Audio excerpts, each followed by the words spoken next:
Good afternoon. My name is Mike Delaney. I'm a partner in the employment team and assigned to the healthcare. And this afternoon, with my colleague Ella Straker, who's also a solicitor in the employment healthcare team, we're going to talk you through the new Employment Rights Bill, particularly for healthcare providers. Many of you listening in today are from various sectors across the healthcare, from GP practices to care homes, domiciliary providers, and other professional practices and institutions, and you're all most welcome. Next slide. The Employment Bill is a flagship bill for the Labour government, and the proposals in the bill amount to some of the most far-reaching changes in the employment sphere for many years, and indeed will create challenges for employers going forward once the legislation is in place. The legislation, as I'm sure most of you are aware, increases rights for employees and workers, and it's part of the government's commitment. Also, as a result of these increased rights for individual employees and workers, this is going to create challenges for you as employers.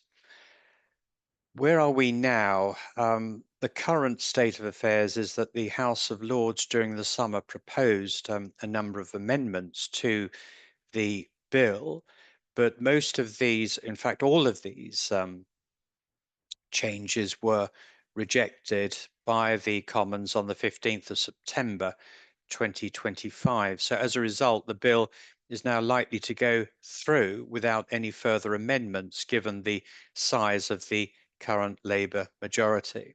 And so what we're going to do in this session is cover some of the key changes that will affect you as employers, as healthcare practices and businesses going forward, give you an outline of the timescales involved, and where possible, try and provide some practical guidance for you to deal with these changes. Next slide, please. So you'll see from this slide that there will be consultation before the main provisions are introduced. And I've set out on this slide details of the phased consultation, which is going to take place over the next 12 months or so. And in particular, you'll see in the autumn that there will be consultation on the major parts of the bill. And these include the day one unfair dismissal rights, the involvement of trade unions becoming more involved in representing and proposing and challenging new terms and conditions on behalf of their members. Also new regulations in relation to fire and hire, and I'll be covering these issues. Ella will be covering the family-friendly issues, which again are mentioned there in relation to bereavement leave, rights of pregnant workers, 0 hours contracts, etc. Next slide, please. So what is going to happen? So you'll see in April 2026, that is when some of the changes are going to be introduced. And again in October, and again, the key cornerstone of the legislation, unfair dismissal rights, will come about sometime in 2027. However, you can't rest on your laurels, because some changes are expected in the autumn once the bill receives the royal assent, and that includes the repealing of some existing trade union legislation, which includes reducing the time limits that trade unions give to employers when they are proposing strike action. And so that is going to be reduced to 10 days, which doesn't give employers much opportunity to try and work through how they will deal with absent workers who are on strike. And also as well, strike mandates are going to last for a year. So once a trade union ballots their members to take strike action, that mandate will now last for a year as opposed to 6 months. And also, again, there will be increased rights for those who are striking, which I'll go into in a little bit more detail later on. Next slide, please. Next. So unfair dismissal, as you, I'm sure, are all aware, the current position is that in order to make a claim for unfair dismissal, an employee has to be employed for a continuous period of 2 years. There are certain exceptions that if any dismissal takes place by reason of discrimination, pregnancy, or someone being on maternity leave or whistleblowing, then obviously that person has a right to bring an unfair dismissal claim without having 2 years service. Next slide. So the current position is that if you as employers face claims for unfair dismissal, set out on the slide there are the maximum compensation awards that can be made by an employment tribunal. So the first part being a basic award, which is calculated like a redundancy payment, and the second, the compensation payment, which is up to a year's salary, which is now capped currently at 118,223. But as I'm sure you're all aware, that compensation level increases in April of each year. And again, individuals have 3 months to issue a claim from the date of dismissal. So if you get it wrong, then obviously as employers, you could face a fairly substantial claim for compensation. Next slide, please. One of the main changes introduced by the bill is that individuals will have 6 months now to issue a claim. That will effectively be from October next year. But when you add on the involvement of ACAS conciliation, which can take another month, and also the inherent delays in the employment tribunal system, and indeed some employment tribunals are taking up to 3 months just to issue a claim, for example, Birmingham, you could, as employers, be waiting for 10 months to see whether or not someone who has left the employment will, in fact, make a claim, which is quite a long time. So the cornerstone of this legislation is that you'll see there on the slide is that the 2 years continuous service will disappear. And from a particular point in October 20, sorry, at some stage during 2027, we don't have the precise date yet, individuals will be able to make a claim for unfair dismissal. Next slide, please.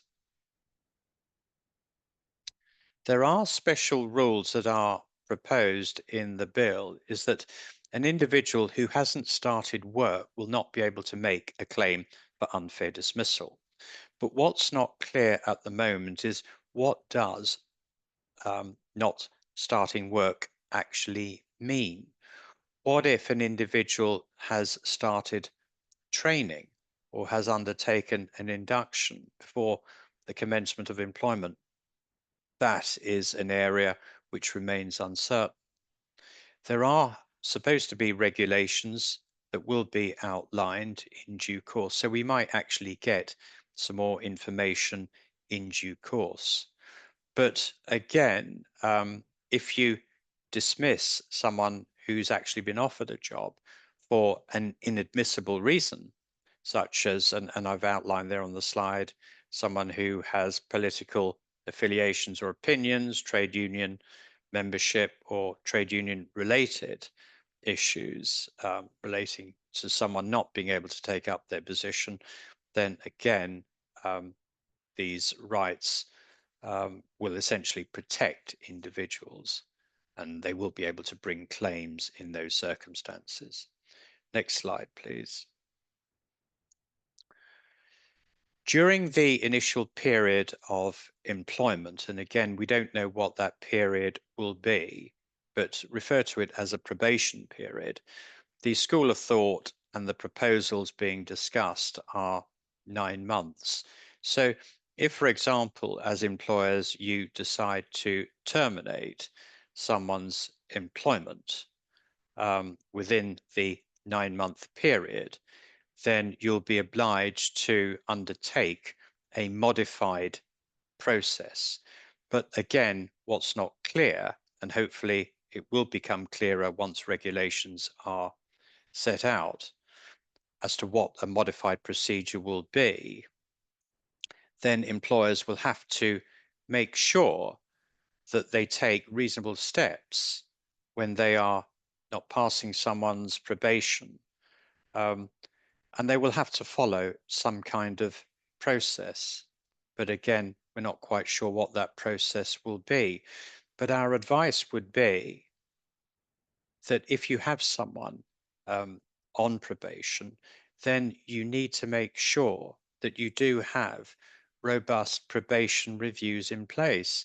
And if issues do arise during someone's probation, then they are brought to that person's attention and they are documented. Because even though you may be following a modified procedure, you have to remember that individuals do have a day one right to unfair dismissal. And I can foresee situations arising whereby individuals are dismissed during their probation, maybe for performance or otherwise, and will seek to challenge the steps that the employer has taken. So it is imperative that as employers, you do record any dissatisfaction or performance issues during this initial period of employment. Next slide. So the current position is, again, as employers, if you want to dismiss someone, you've got to have a fair reason for dismissal.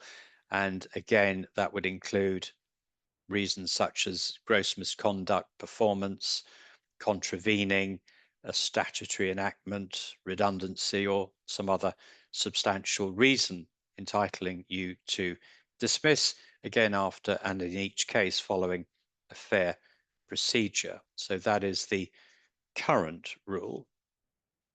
So next slide, please.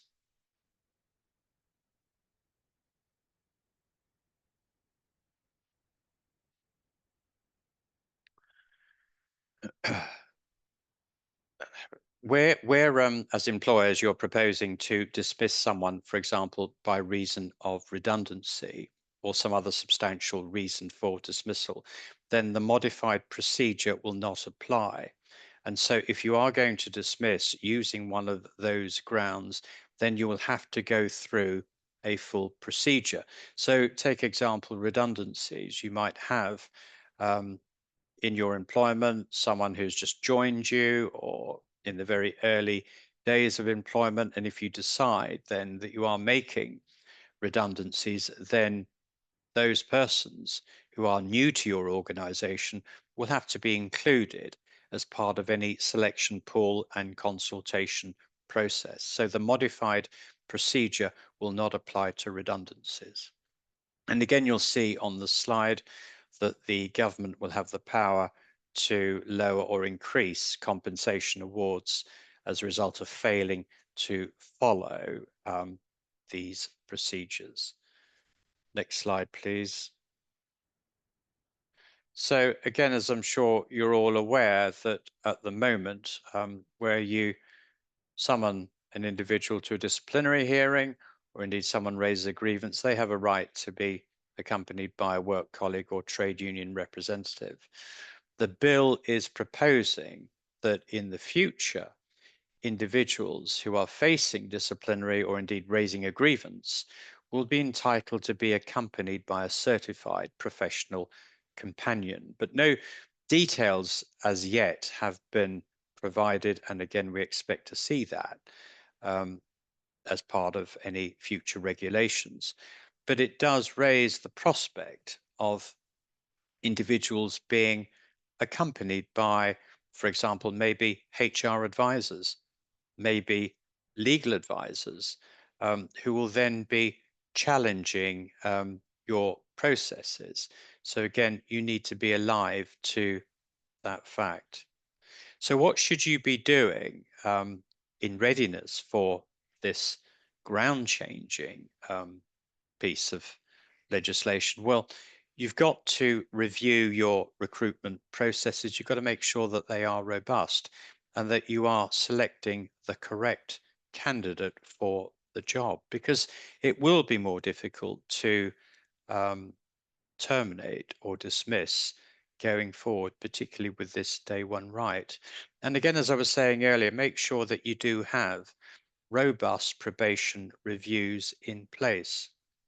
And again, don't shy away from bringing to an individual's attention um, any issues that you have concerning their performance or otherwise, and document it so that if you do decide to dismiss within a probation period, you've got evidence. And also, I think importantly, make sure that your practice managers are adequately trained when they are reviewing um, staffing issues.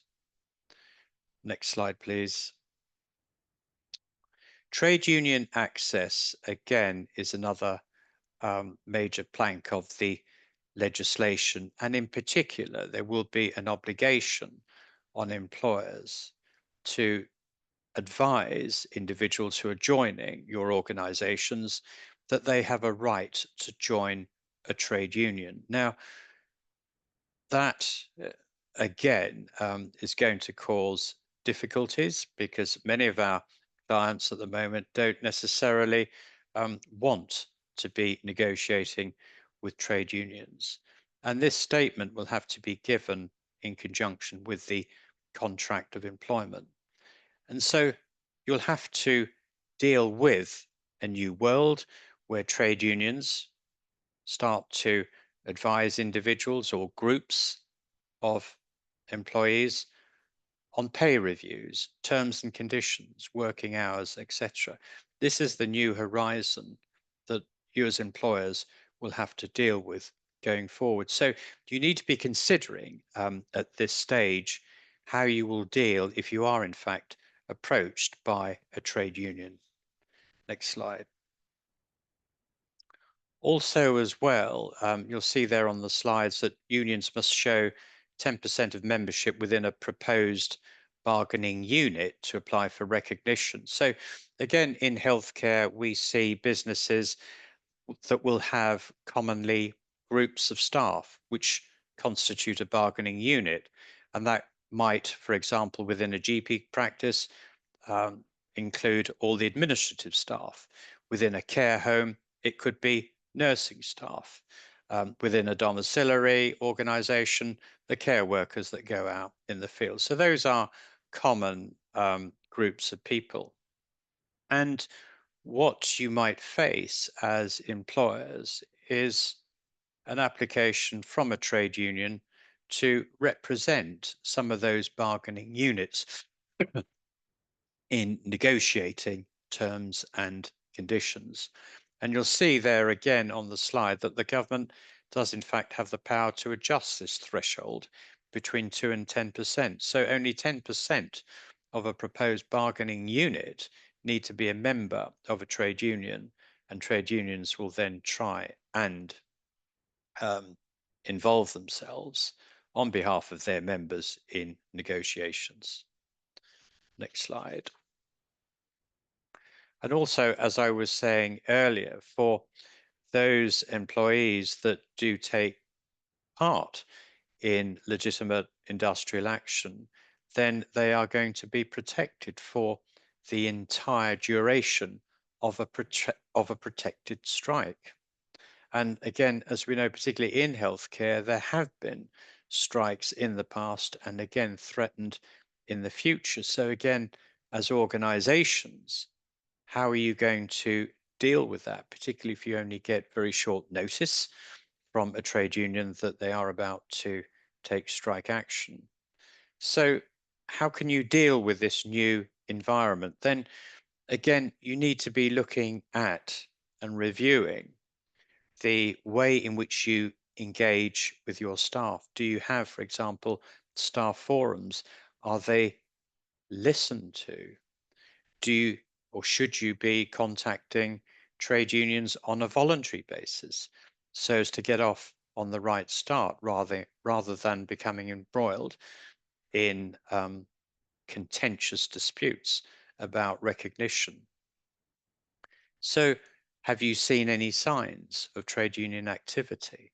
These are considerations that you should be looking at this time, because there will be increased trade union involvement in businesses, not just in healthcare, but throughout the whole of the employment landscape. Next slide, please. Fire and hire. Again, the government have reviewed this as a scourge on the labour force, and again, as one of its flagship commitments, seeks to reduce the way in which employers currently dismiss and rehire on new terms. For those that have done it, you may be aware that certainly the last Conservative government, before they left office, introduced an ACAS code on the 18th of July 2024, which sets out the steps that employers should be adopting before taking decisions to dismiss and rehire. So what I want to do now is go through what the proposed changes are. Next slide. So if, for example, as employers, you want to vary someone's contract of employment, you can't do so if you are making a restricted variation and the employee doesn't agree to the variation. And you'll see on the slide there variations which are essentially going to be outlawed, and they include things like reductions in pay, the amount of work done, pensions, changes, variation of hours, durations of shifts, time off, etc. What it doesn't cover, and a topic that we commonly get involved in, is where an individual wants to change the workplace. Sorry, the employer wants to change the workplace, and in particular, there's a working from home issue. So again, that is something that employers can still do. Next slide.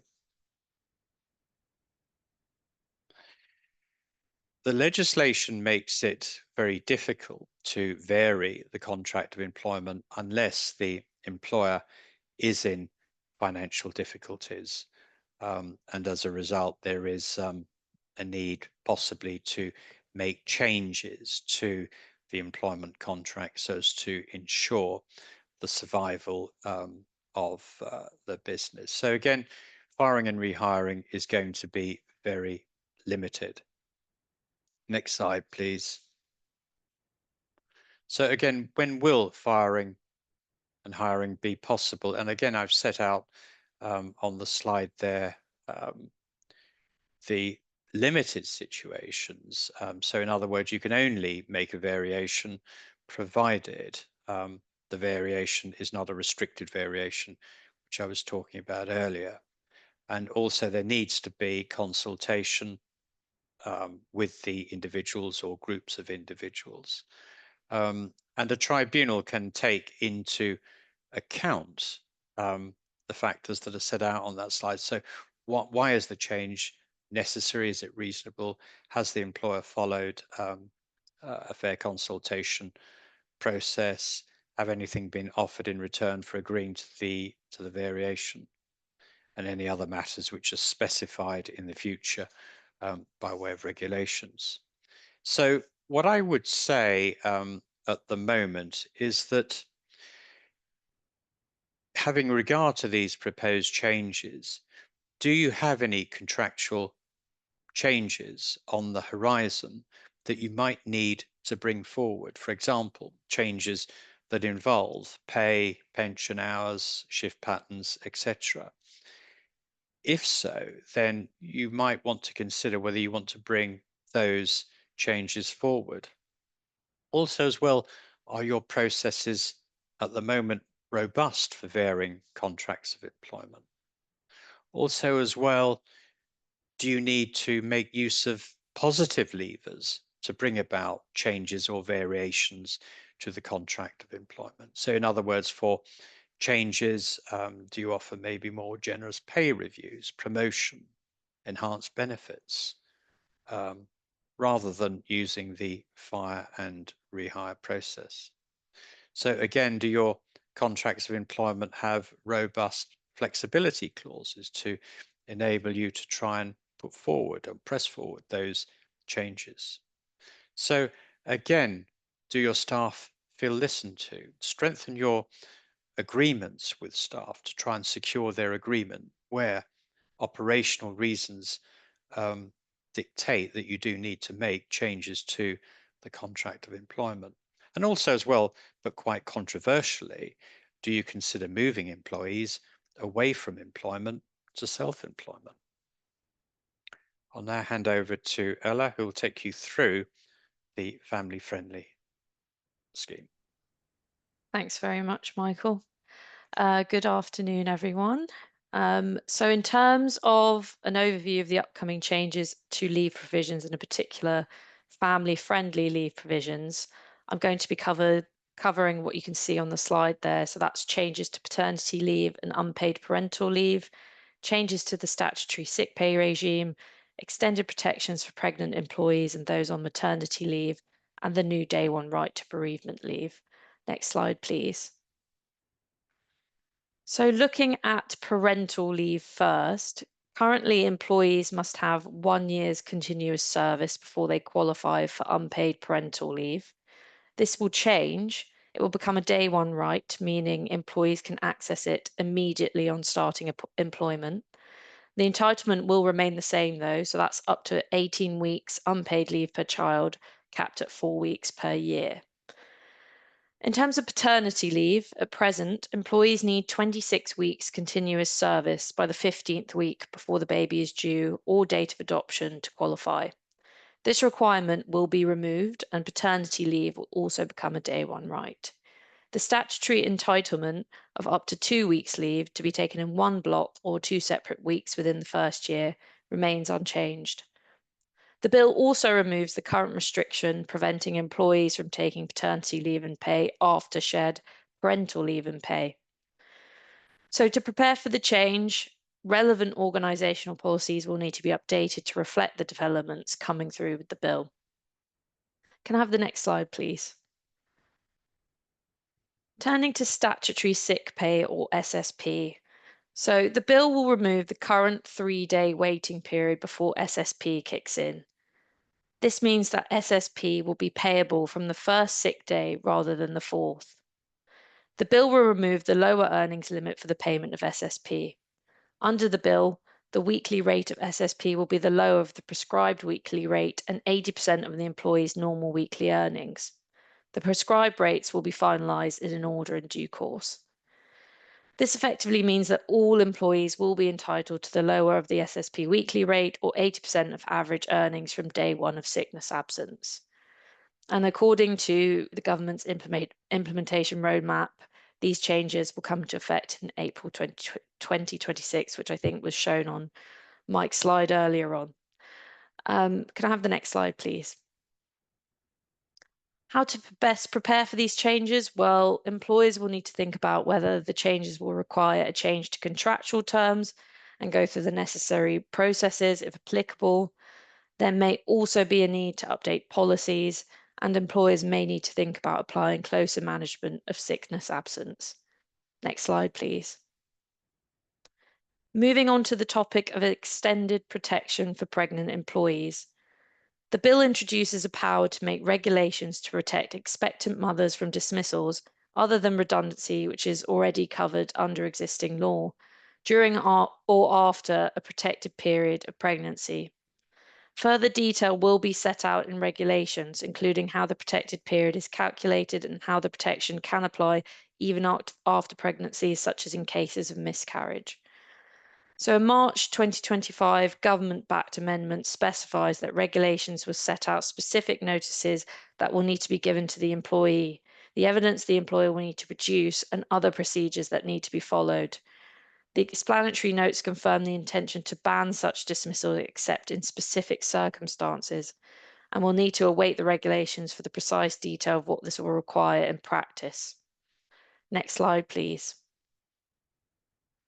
Turning to bereavement leave, currently parental bereavement leave is the only statutory entitlement available to employees to grieve under Section 80EA of the Employment Rights Act.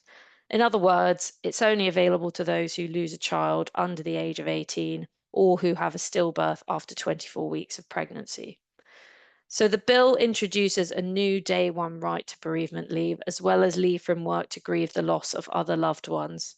This now includes pregnancy loss before 24 weeks, including from miscarriage, ectopic pregnancy, and unsuccessful embryo transfer during IVF, something which was introduced by the government in a proposed amendment to the bill earlier this year in July. It's worth noting that the new changes will not include a right to paid leave, and we still need to wait for secondary legislation to set out the detail of the new entitlement. Next slide, please. Now let's turn to flexible working. The Employment Rights Bill makes it harder for employers to refuse requests. Employees will have a statutory right to flexible working, and employers must grant the request unless a statutory ground for refusal applies and the refusal is reasonable in the circumstances. This is quite a significant change. Previously, showing a statutory ground was pretty much enough. Now, employers must also demonstrate that the refusal is reasonable in context. While the statutory grounds remain the same, these include things like additional costs, impact on customer demand, reorganising staff, or detrimental effect on performance. Employers must now show that the reason is proportionate and justified for the specific employee. The bill also allows future regulations to set out consultation requirements. So I think employers can expect a more rigorous consultation process before being able to validly refuse requests. So in practice, this means flexible working will be harder to refuse. Employers will need stronger justification documentation. Tribunals are likely to scrutinise refusals more closely, and policies and decision-making processes should be reviewed to ensure compliance. Next slide, please. Sorry. So now let's turn to a key area of change, which is 0 hours workers. So employers will be required to make guaranteed hours offers to qualifying workers based on their average hours during a reference period. Workers then have a set period to accept or reject the offer. This aims to align contracts with actual working patterns and give workers greater predictability. So qualifying workers, they'll include 0 hours workers and those with minimum contractual hours, with specific thresholds and reference periods to be set in future regulations. Other details to be clarified include the length of the response period, temporary guaranteed hours for fluctuating demand, and any industry-specific exemptions. Next slide, please. So the system is going to be cyclical, meaning that if a qualifying worker's hours increase again after rejecting or completing a previous guaranteed hours offer, the employer will be required to repeat the process and issue a new offer. When we look at the provisions on guaranteed hours offers under the Employment Rights Bill, two key features really stand out, and that's the role of reference periods and the recurring nature of the obligations. So first, in terms of timing, the bill makes clear that guaranteed hours offers must be made at the end of each qualifying reference period. The government had originally indicated that the initial reference period would be 12 weeks. However, following the recent ministerial reshuffle, the new minister has confirmed in the Commons debate on the 15th of September 2025 that this point will be subject to consultation, with the aim of ensuring that the reference period is set at the right length depending on the sector. So the duration of subsequent reference periods will also be set following consultation. Regulations will define the minimum hours threshold required to qualify for an offer and will clarify what counts as a low hours worker. Secondly, the obligation isn't a one-off. Employers will have an ongoing duty to make guaranteed hours offers each time a worker qualifies at the end of the reference period. So, importantly, this duty arises even if the worker has previously declined a guaranteed hours offer.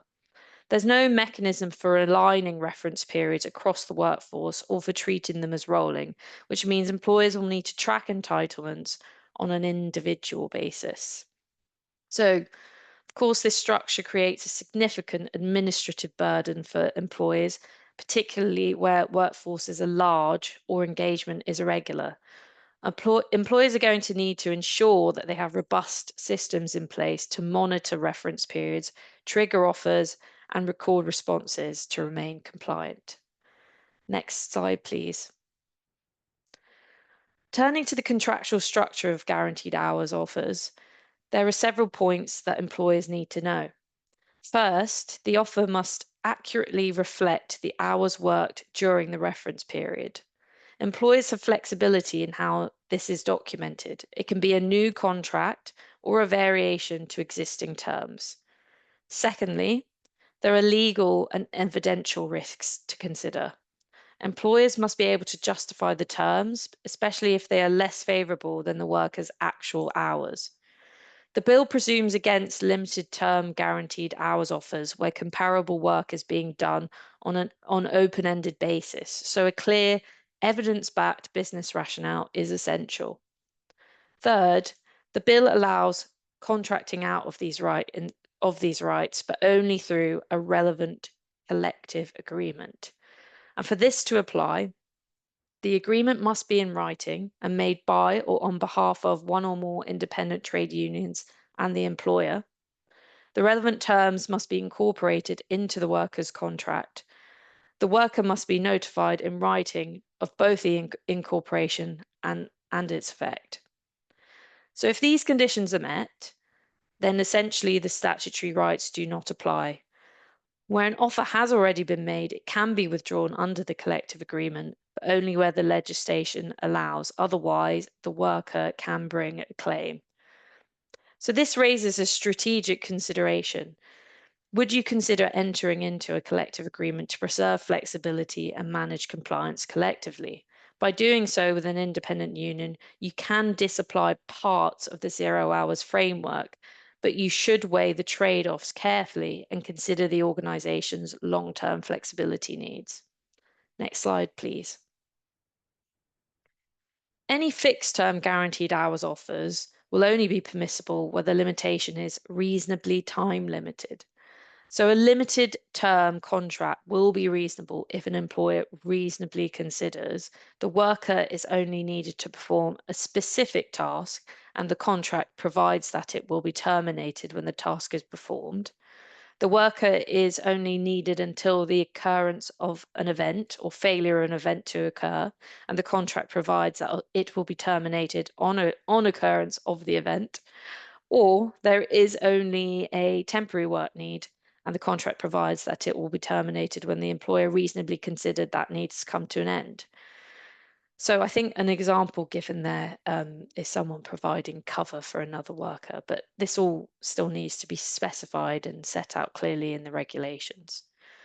So these circumstances are quite broad and could arguably extend to predictable, say, seasonal fluctuations in work, for example, such as in the retail sector with peak periods leading up to Christmas, for example. The lack of guidance, however, around what counts as reasonable or proportionate does create uncertainty. So until further detail is published, employers should assume a high threshold will apply and should document carefully the reasons for any departure from standard or permanent terms. Next slide, please. The Employment Rights Bill makes it clear that the new protections around 0 hours working will also apply to agency workers. This ensures that the same safeguards available to directly engaged workers will extend to those working through agencies. The bill draws a distinction between the responsibilities of the end hirer and those of the agency. The duty to make guaranteed hours offers will rest with the end hirer. This reflects the fact that it is the hirer who determines working patterns and has oversight of actual hours worked during reference periods.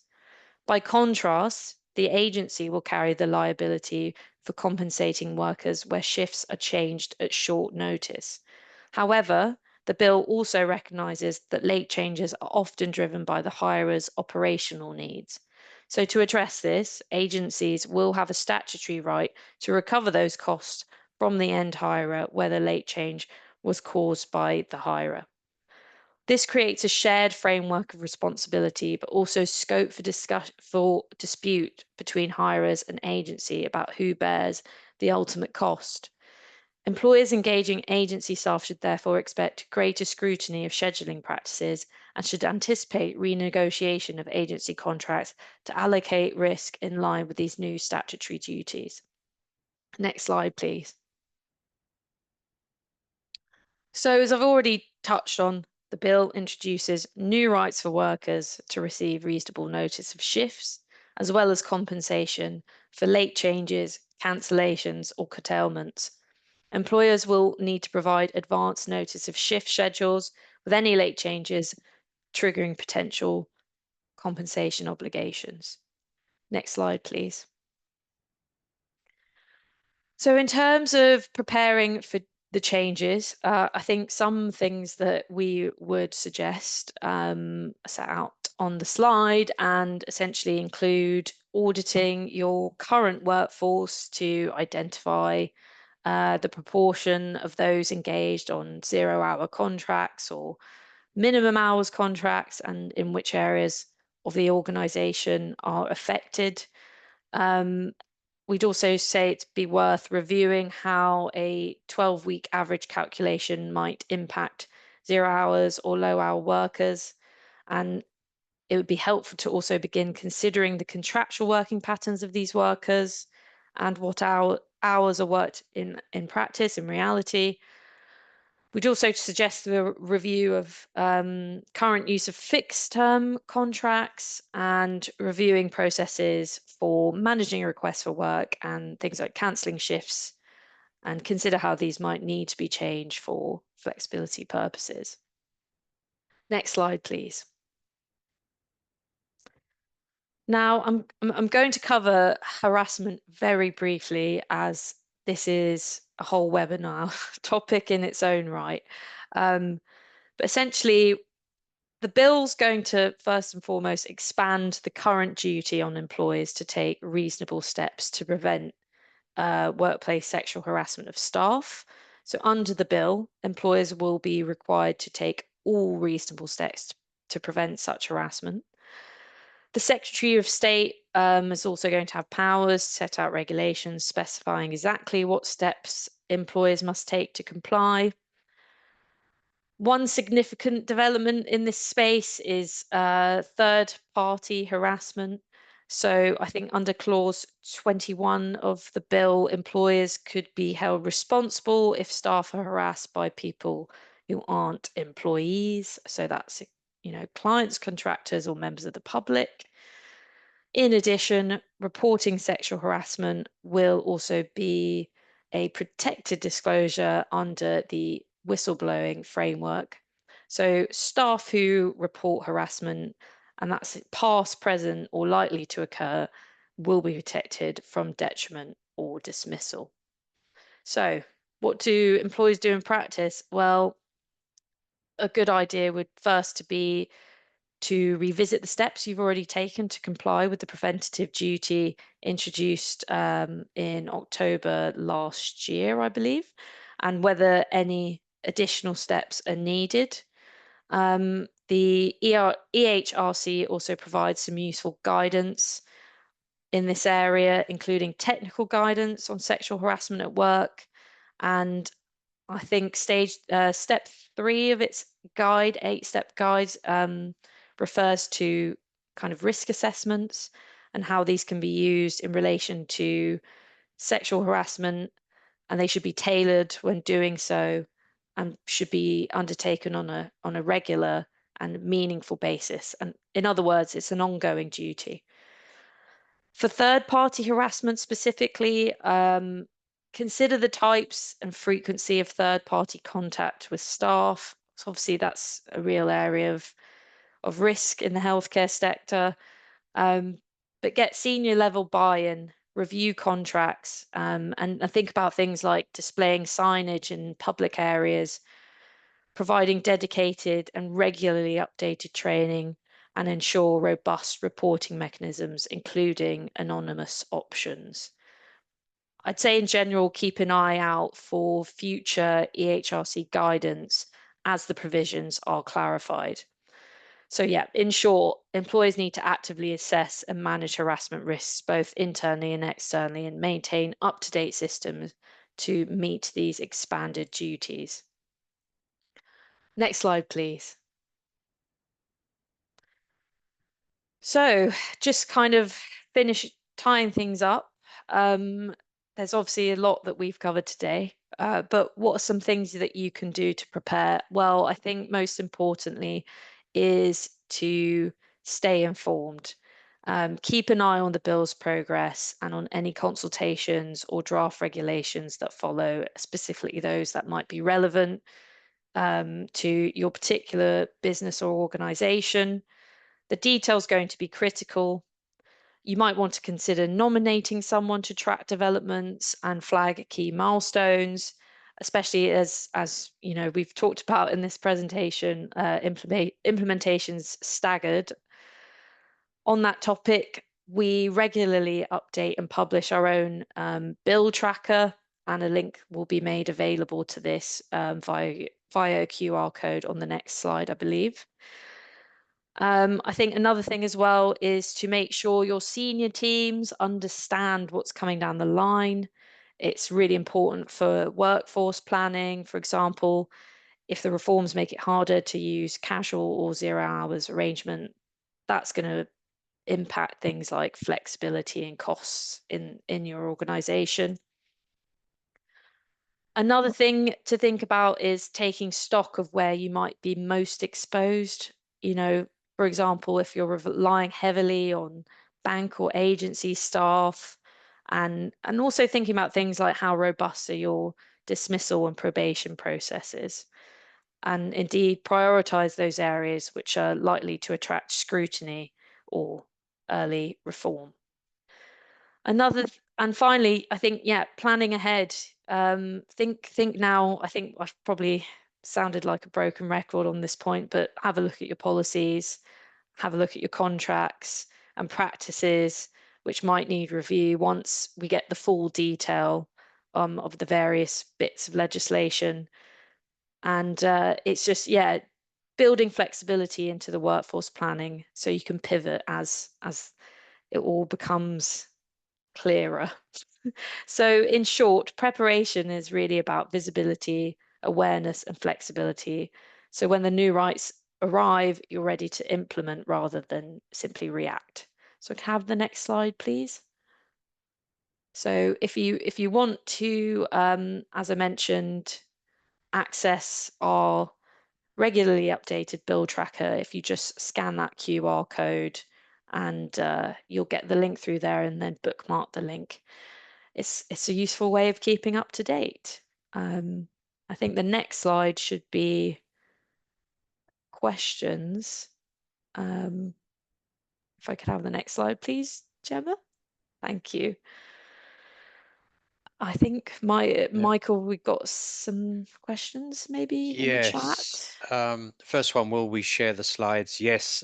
Anyone who's logged on to this presentation will receive the slides and a recording. There's a question about the notice period and those individuals taking paternity leave. I don't know whether I'm in a position to answer that one, Ella.